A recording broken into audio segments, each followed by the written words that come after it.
so welcome in the next lecture. Okay, इस lecture में हम देखने वाले हैं कि कैनिबलाइजेशन क्या होता है. ओके, सो जैसे कि एसईओ का बेसिक रूल है कि पेज ए है उसके लिए कुछ कीवर्ड्स होते हैं और पेज बी है उसके लिए कुछ और कीवर्ड्स होते हैं. ओके, सो अगर एक ऐसी सिचुएशन होती है कि कोई दो पेजेस के लिए हम सिमिलर कीवर्ड्स ही टारगेट करते हैं या सिमिलर कीवर्ड्स को ही रैंक करवाने की कोशिश करते हैं, तो इस सिचुएशन को हम बोलते हैं कैनिबलाइजेशन. लॉजिकली पेज एक वन के लिए दूसरे कीवर्ड्स होने चाहिए और पेज टू के लिए दूसरे कीवर्ड्स होने चाहिए. ओके, बट अगर दो पेजेस में सिमिलर कीवर्ड्स को हम रैंक करवाते हैं या टारगेट करते हैं तो इस सिचुएशन को हम बोलते हैं cannibalisation. And this is not a good for the SEO because Google he confuse है कि मुझे ये पेज ए रिलेवेंट है, पेज बी रिलेवेंट है और ये कीवर्ड इससे रिलेवेंट है, ये फिर कीवर्ड इससे रिलेवेंट है. ओके, सो इसको बोलते हैं कैनिबलाइजेशन. सिंपल, दो पेज के लिए सिमिलर कीवर्ड्स होते हैं उसे हम कैनिबलाइजेशन बोलते हैं. क्रोलिंग, जैसे कि हम पिछले लेक्चर में ही डिस्कस कर चुके हैं कि crawling is a process. Okay, जिसमें जो क्रोलर्स होते हैं, जो सर्च इंजन की बॉट्स होती हैं, वो हमारी वेबसाइट को एक्सप्लोर करती हैं और स्कैन करती है. क्रोलर्स कुछ नहीं है जैसे ब्लॉक ऑफ कोड है, also known as search engine bots. ठीक है, देन क्लोकिंग. तो क्लोकिंग क्या है?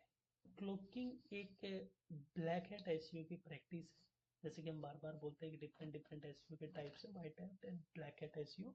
तो जो क्लोकिंग है वो ब्लैक हैट एसईओ की टाइप है. जनरली जो एसईओ प्रोफेशनल्स होते हैं वो ये टेक्निक अप्लाई करने के लिए सजेस्ट नहीं करते.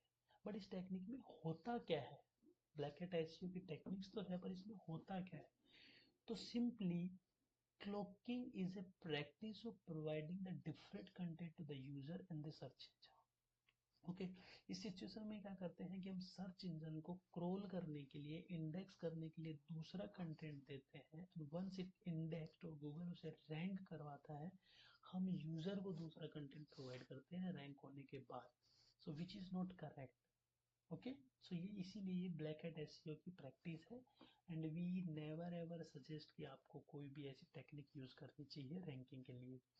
कि this technique just violate the search engine guideline and it's considered as a black hat SEO, जैसे कि हमने बात की.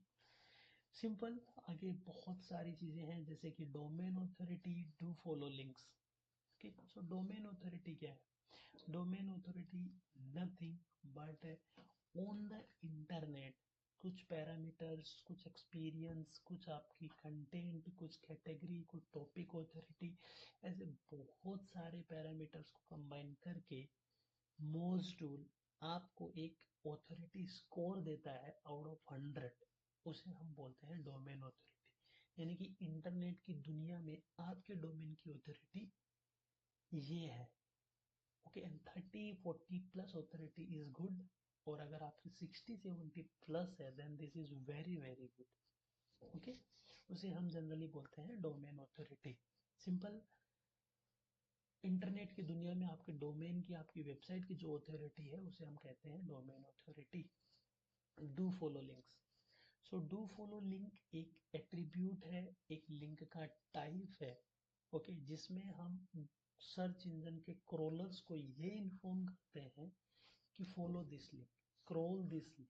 ओके, एंड इस सिचुएशन में डू फॉलो लिंक टाइप है वो लिंक जूस ट्रांसफर करता है एक लिंक से दूसरे लिंक पे. सिंपल, अगर मेरे डोमेन, मेरे पेज की एक ऑथोरिटी है, मैं उसमें डू फॉलो लिंक करता हूँ, एक डेस्टिनेशन लिंक ऐड करता हूँ, तो उस डेस्टिनेशन लिंक को ओके ये एट्रीब्यूट एक लिंक यूज यानी कि ये ऑथोरिटी ट्रांसफर करेगा. Simple, when we add a do follow attribute to a link, it passes the authority from the current page to the another page. It's a type of link used in the SEO. Okay, simple, that's it in this lecture. Let's meet in the next lecture.